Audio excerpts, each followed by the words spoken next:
Krishnakant and welcome to our YouTube channel Swami Vivekanand Classes. So guys, हमारे इस YouTube channel पे class 3 से class 12 तक की पढ़ाई कराई जाती है. तो guys please to check it out. तो गाइज आप लोग कैसे हैं? आई होप कि आप सभी अच्छे होंगे. तो इस वीडियो में हम लोग जो क्लास 11th का गैसियस स्टेट चैप्टर है उसमें जो गैस लॉ है उसमें जितने भी Boyle's law, Charles law, Avogadro's law, जितने भी ये लॉ है उनको हम लोग one by one part wise video में आपको हम एक्सप्लेन करते चलेंगे. तो बेसिकली इस वीडियो में हम लोग गैस लॉ का जो पहला आता है बॉयल्स लॉ, उसके बारे में हम लोग डिस्कस करेंगे. तो चलिए शुरू करते हैं.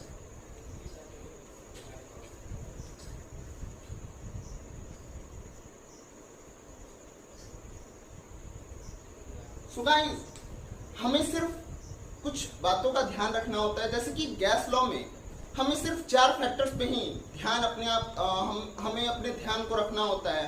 और वो 4 फैक्टर्स कौन कौन से हैं ध्यान से देखिएगा.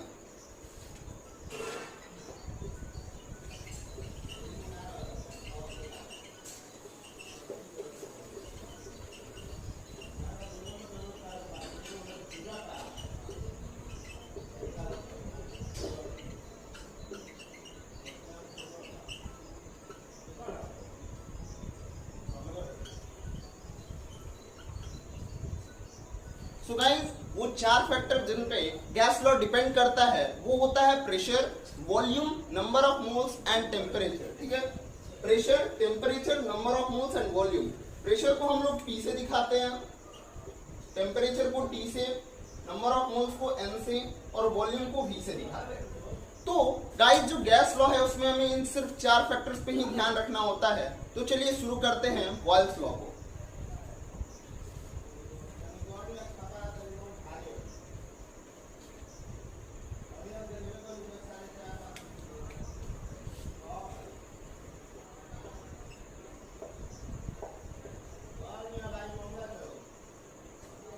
ये शुरू करने से पहले मैं बता दूं, बॉयल्स लॉ से जितनी भी रिलेटेड इंपॉर्टेंट चीजें हैं उससे रिलेटेड जितने भी इंपॉर्टेंट ग्राफ्स है उसके बारे में हम लोग डिस्कस करेंगे. तो गाइस, कोई भी गैस लॉ है उसमें हमें क्या ध्यान रखना होता है कि जिन 4 फैक्टर्स की बात मैंने शुरुआत में की, उन 4 फैक्टर्स में हमेशा एक पर्टिकुलर गैस लॉ में 2 के बीच रिलेशन निकलेगा और बाकी 2 जो फैक्टर है वो उस समय कांस्टेंट होगा. देखिए कैसे. देखिए, बॉयल्स लॉ में जो मैंने 4 फैक्टर्स की बात की, P, V, T और N. तो बॉयल्स लॉ में आपका प्रेशर और वॉल्यूम के बीच रिलेशन निकलता है और उस समय जो हमारा टेम्परेचर और नंबर ऑफ मोल्स होता है वो कांस्टेंट होता है. ठीक है, तो जो बेसिकली जो बॉयल्स लॉ होता है वो हमें प्रेशर और वॉल्यूम के बीच रिलेशन देता है और वो रिलेशन कुछ इस प्रकार से होता है. देखिएगा, जो बॉयल्स लॉ कहता है कि जो प्रेशर होता है वो वॉल्यूम के इनवर्सली प्रोपोर्शनल होता है. इसके कहने का मतलब क्या है कि अगर आप वॉल्यूम को कम रखोगे तो प्रेशर हाई होगा और अगर प्रेशर ज्यादा होगा तो उस समय वॉल्यूम कम होगा. ठीक है, इनवर्स रिलेशन का यही मतलब होता है. अब देखिए गाइस, अगर हम इस प्रोपोर्शनैलिटी साइन को हटाएंगे तो एक गैस कांस्टेंट आता है K, और अगर हम इसको और बढ़िया ढंग से लिखें तो PV is equal to K. So guys, Boyle's law में ये इतना इंपॉर्टेंट नहीं है जितना important PV is equal to K है. अब गाइस, K एक गैस कांस्टेंट है. ठीक है, ये गैस कांस्टेंट किन्हीं बातों पे डिपेंड करता है. ठीक है, तो गाइस, जो ये K जिसे हम गैस कांस्टेंट कहते हैं, ये बेसिकली डिपेंड करता है पहला टेम्परेचर पे, दूसरा नंबर ऑफ मोल्स पे और तीसरा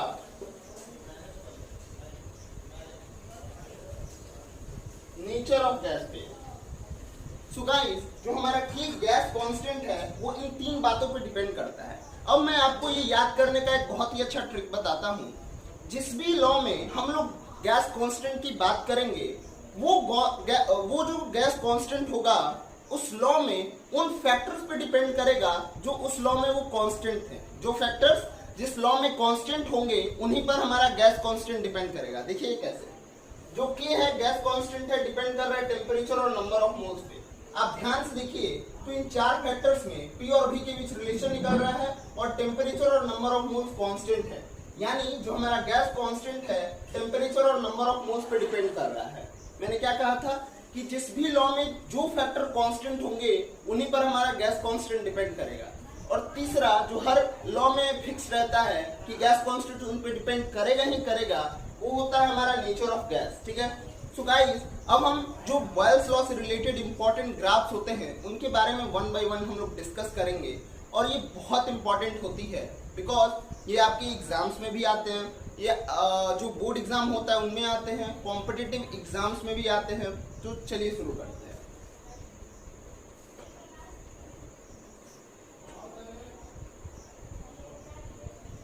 तो हमारा हेडिंग होगा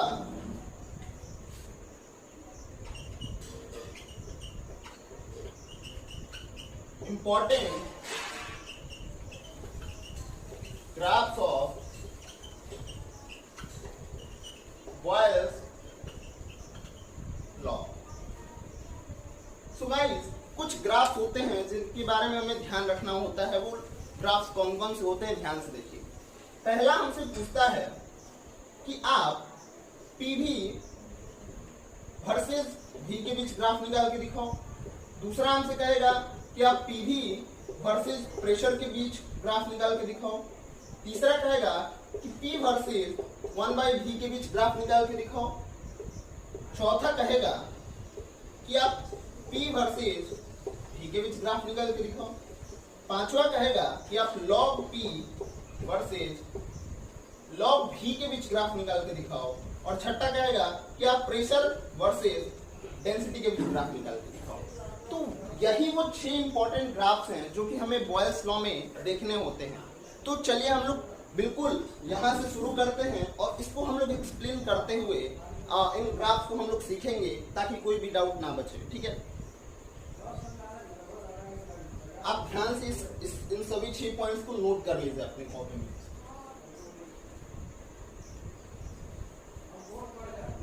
तो जो पहला हमारा था वो ये है, देखिए PV वर्सेस V। ठीक है, अब गाइस आप सोचिए कि बॉयल्स लॉ में मैंने क्या बताया था कि PV का प्रोडक्ट एक कांस्टेंट के बराबर आता है। ठीक है, PV का प्रोडक्ट एक कांस्टेंट के बराबर आता है। अब आप समझिए कि अगर हम लोग PV वर्सेस V के बीच को हम लोग ग्राफ को अगर हम लोग प्लॉट करते हैं तो किस प्रकार से होगा, आप ध्यान से सोचिए कि आप देख रहे हैं कि PV का प्रोडक्ट तो एक कांस्टेंट के बराबर है। लेट अस सपोज PV बराबर 2 आ रहा है। अब थोड़ी सी दिमाग लगाइए और सोचिए कि अगर हम वॉल्यूम बढ़ाएंगे तो क्या हमारा ये PV का प्रोडक्ट बढ़ेगा? क्या एक कांस्टेंट वैल्यू कभी भी समय के साथ बढ़ता है? ठीक है, समय के साथ कभी नहीं बढ़ सकता है बिकॉज PV का जो प्रोडक्ट है वो तो एक कांस्टेंट के बराबर है। अब हम वॉल्यूम को बढ़ाए चाहे घटाए कोई फर्क नहीं पड़ेगा। अगर हम वॉल्यूम को जिस रेशियो में घटाएंगे उसी रेशियो में प्रेशर बढ़ जाएगा और PV का प्रोडक्ट स्टिल कांस्टेंट के बराबर आएगा। अगर हम प्रेशर बढ़ाते हैं तो उसी रेंज में हमारा वॉल्यूम घट जाएगा और उन दोनों का प्रोडक्ट एक कांस्टेंट के बराबर आ जाएगा। तो वॉल्यूम से इंडिपेंडेंट होता है PV का जो प्रोडक्ट होता है बिकॉज वो तो एक कांस्टेंट के बराबर होता है। तो इसका ग्राफ कुछ इस प्रकार से बनेगा, मतलब कि अगर हम वॉल्यूम को बढ़ाते जा रहे हैं फिर भी जो PV है वो बिल्कुल सेम रह रहा है। आप देखिए यहाँ पे मैंने वॉल्यूम को V1 मान लेते हैं। V1 वॉल्यूम पे PV इस तरह, V2 पे भी इसी तरह। मतलब क्या है कि हम वॉल्यूम को बढ़ाते जा रहे हैं लेकिन इस PV पे कोई फर्क नहीं पड़ रहा है। ठीक है, तो आप इसे नोट कर सकते हैं।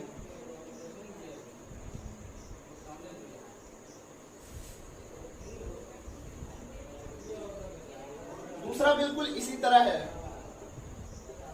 PV versus pressure. अब आप जानते हो कि PV बराबर के, अब इसमें तो उतनी ज्यादा बातें बताने की जरूरत नहीं है। PV का प्रोडक्ट एक कांस्टेंट के बराबर, हम प्रेशर बढ़ाए चाहे घटाएं हमारा PV बिल्कुल चेंज नहीं होगा। यानी इसका भी ग्राफ कुछ इस प्रकार से ही होगा। मतलब अगर हम P1 प्रेशर पे जितना PV की हम देख रहे हैं उतना ही P2 प्रेशर पे होगा। यानी P2 greater than P1, but जो PV है दोनों के लिए सेम है। for 2 is equal to PV of 1। मतलब कि जो हमारा पीवी हम प्रेशर बढ़ाए चाहे घटाए उससे बिल्कुल इंडिपेंडेंट है। नोट कर सकते हैं इसे। अब तीसरा जो हमारा इंपॉर्टेंट ग्राफ आता है वो आता है P वर्सेज 1/v। ठीक है, तो आप क्या जानते हो बॉयल्स लॉ से? हमारा सिंपल सा फंडा है, हम लोग पहले लिखेंगे पीवी बराबर के। ठीक है, अब इस वॉल्यूम को इधर लाते हैं, P is equal to P/V। ये तो कांस्टेंट है ना, यानी प्रेशर और वॉल्यूम के बीच जो रिलेशन आ रहा है वो कुछ इस प्रकार से आ रहा है। ठीक है, यानी P जो है वो 1/v के डायरेक्टली प्रोपोर्शनल है। यानी आप ध्यान से देखो कि जो P और 1/v के बीच ग्राफ है, अगर ये प्रोपोर्शनैलिटी साइन हटा तो P आया इनटू 1/v। ये देखो प्रेशर को हम y एक्सिस पे रखेंगे, इसको x एक्सिस पे, और ये एक स्लोप होगा। That is this is the graph of a line कुछ इक्वेशन इज y बराबर mx। और आप जानते हो y बराबर mx किस तरह के लाइन को दिखाता है? The line which is passing straight line passing through origin. तो हम कुछ इसी प्रकार से इसके ग्राफ को ड्रॉ करेंगे।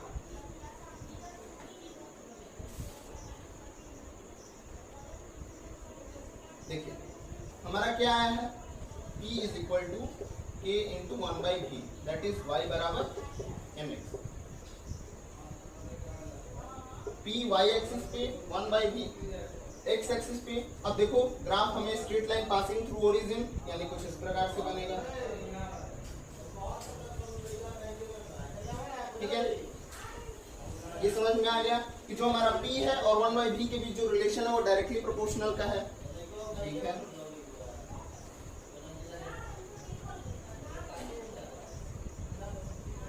अब चौथी तरह की जो ग्राफ है वो इस प्रकार है।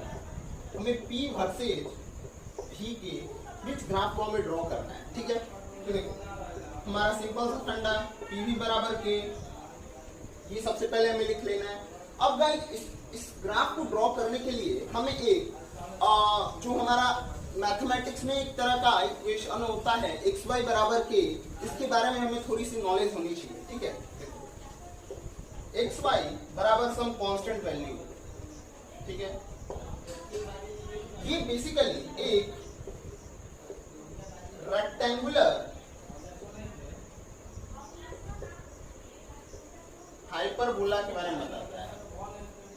ये हमें xy बराबर कांस्टेंट ये किस तरह के ग्राफ को दिखाता है? रेक्टेंगुलर हाइपरबोला के बारे में दिखाता है। ठीक है, तो ये होता किस प्रकार है? y एक्सिस को यहाँ रखा, x को यहाँ रखा, और ये जो ग्राफ होता है कुछ इस प्रकार से बनता है। ठीक है, तो आप देखो इस इक्वेशन को देखो और इसको देखो, आपको सिमिलैरिटीज दिख रही है कि यहाँ पे कांस्टेंट है, यहाँ पे भी कांस्टेंट है, पीवी की जगह xy लिखा हुआ है। तो आपको करना क्या है? Pressure always in the y axis, v is on the x axis. ये जो ग्राफ है ये भी तो शो कर रहा है किसको? रेक्टेंगुलर हाइपरबोला को। तो इसके बीच भी P और V के बीच जो ग्राफ आएगा वो कुछ y और x के बीच जैसा ग्राफ है उसी तरह आएगा। ठीक है, तो P और V के बीच जो ग्राफ आएगा वो कुछ इस प्रकार से होगा। ये भी रेक्टेंगुलर हाइपरबोला को ही दिखा रहा है। तो आई होप कि ये वाला समझ में आया होगा आपको, और ये थोड़ा सा अलग है तो इसको थोड़ा आप ध्यान से देखिएगा और समझने की कोशिश कीजिएगा।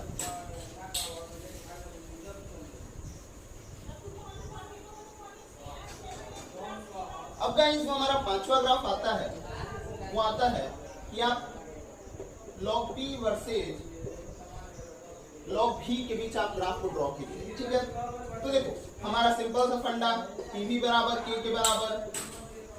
अब आप जानते हो यार कि अगर अब बात करो log of xy to the base a, तो आप इसको क्या लिखते हो? log of x to the base a plus log of y to the base a। आप क्या करो, इस इक्वेशन जो आप दिख रहा है PV is equal to K, आप दोनों साइड log ले लो। दोनों साइड जब log लोगे तो कुछ इस प्रकार से होगा, log PV बराबर log K।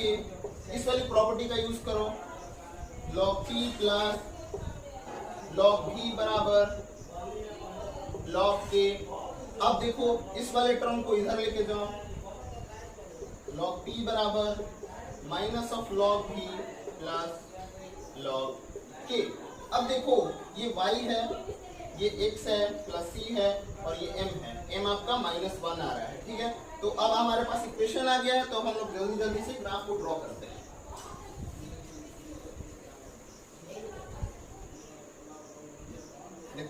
हमारे पास इक्वेशन क्या आई थी? log p बराबर minus of log v plus log k, that is y बराबर mx प्लस c। y पे क्या रखेंगे? log p, x पे log v। अब आप देखो y इंटरसेप्ट log k है। अब y इंटरसेप्ट log k है, यानी ये पॉजिटिव वैल्यू है, तो हम लोग ओरिजिन के ऊपर लेंगे। मान लेते हैं कि ये log k है, ठीक है, ये log k है। अब गाइस यहाँ से दो पॉसिबिलिटीज हो सकती हैं। एक तो ये हो सकता है कि ऊपर की तरफ जाए और दूसरी हो सकती है कि ये नीचे की तरफ जाए। अब हम कैसे डिसाइड करें? तो आप सोचिए,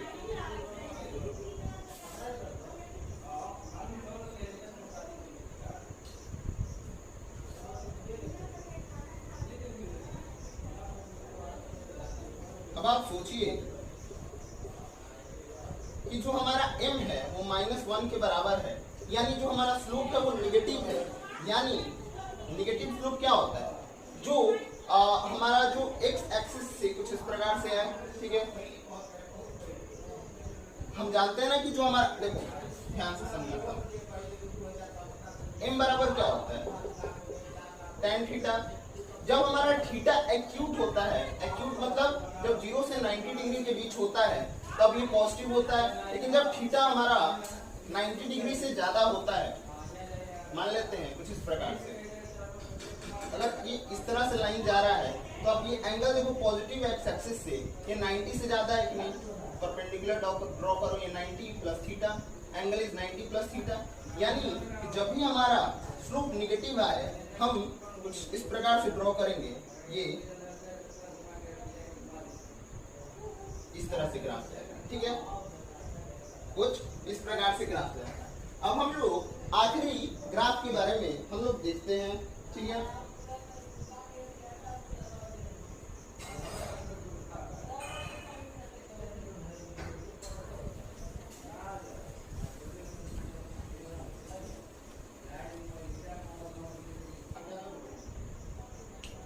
सो गाइस आपने नोट कर लिया होगा।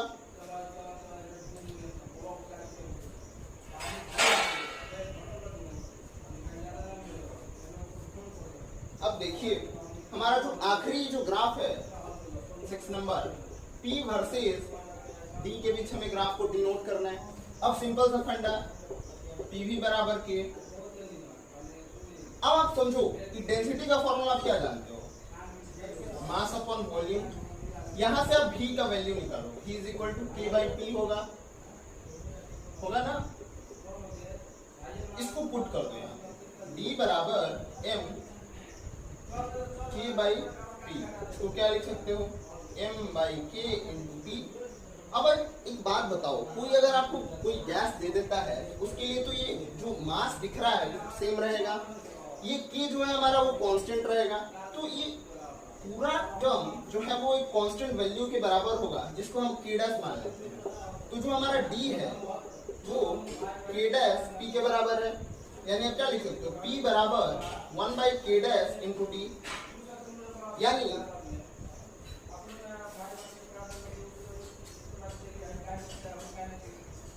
आप ध्यान से देखो, वो सभी जो बातें थी उतनी इंपॉर्टेंट नहीं थी, आपको सिर्फ ये बात ध्यान रखनी है, सिर्फ एक बात को आपको ध्यान रखना है कि जो हमारा P is equal to 1/K' into D, चूंकि ये कांस्टेंट वैल्यू है तो ये y बराबर mx, वेयर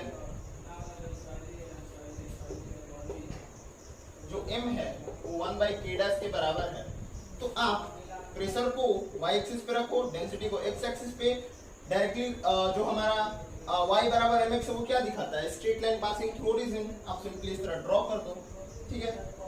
तो गाइस ये थी बॉयल्स लॉ से रिलेटेड जितने भी इंपॉर्टेंट ग्राफ्स थे जो कि आपकी कॉम्पिटिटिव एग्जाम्स में भी आते हैं, आपके स्कूल जो एग्जाम लेता है उसमें भी ये सभी ग्राफ्स आते हैं। तो आई होप कि आप सभी को ये ग्राफ समझ में आया होगा। तो आप इसे एक बार अच्छे से नोटबुक में नोट कीजिए और उसको अच्छे से रिवाइज कीजिए। सो तब तक के लिए थैंक्स।